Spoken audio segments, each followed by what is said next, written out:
Hi guys, this is Indrija here for Himalayan Hemp, and in today's episode of our menstrual month series, I have with me a really amazing woman, Kirti Bisht, who is a proponent of slow and sustainable living in the Himalayas. So she practices native farming and permaculture on her own farm in Uttarakhand, and she is an incredible. Her journey has been so incredible in making the switch from an urban lifestyle to moving to a rural area and starting her own farm.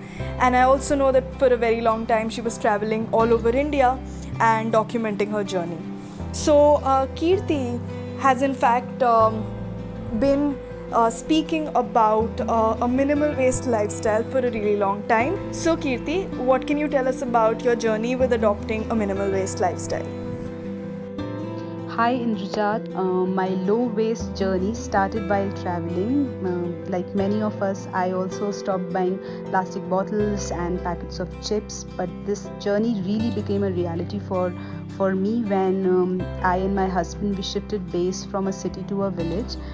We shifted to village Palari in Uttarakhand, and it was then that we realized that how blindly dependent in the cities we are on systems, and one of those systems is waste management. So living in a village, while there were no systems taking care of our waste, we had to develop our own systems. What we did was we started with little changes.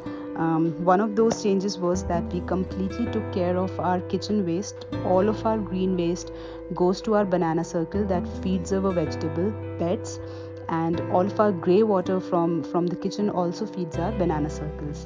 Number two is that we have not flushed the toilet in 8 months. So we are on a strict bucket only policy, and we just stop ourselves from using flush. So these are really small things, but I think they have really helped us understand waste better. So, what were some of the issues you faced with waste disposal after moving to the village where you are currently based, and how is it different from living in a city?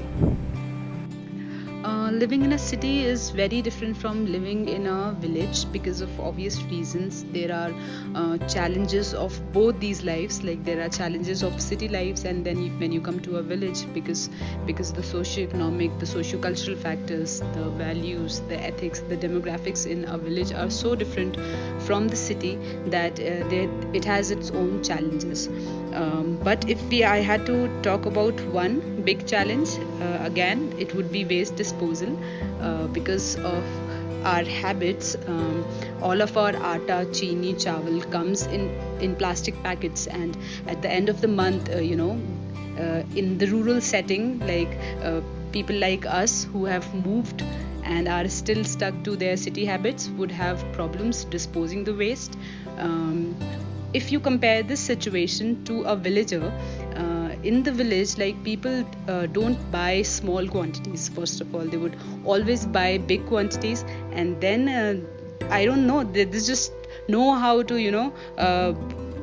minimize waste naturally. Like they don't buy things that you get in plastic bags. They would buy khula hua atta, open rice, open dals, and that actually helps them minimize the waste by multifolds compared to us.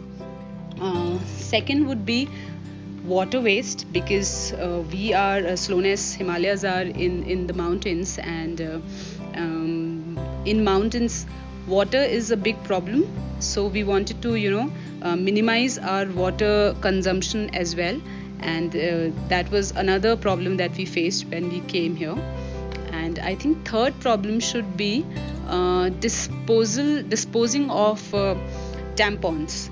So every month periods would actually have you use tampons or sanitary pads that you would need to dispose. And living in a village, it's very different, because you live in a farm and you don't want to burn all of these waste, because it smells and the fumes are harmful, and also you kill microorganisms when you make a pit and try to burn the waste. So that was another big challenge. So I think these three are the biggest challenges we faced. All right. Thank you so much, Kirti, for shedding light on these really important issues. In our next episode, we're going to be talking a little more about menstrual waste specifically and the challenges it poses when you're living in a rural area and how to overcome those.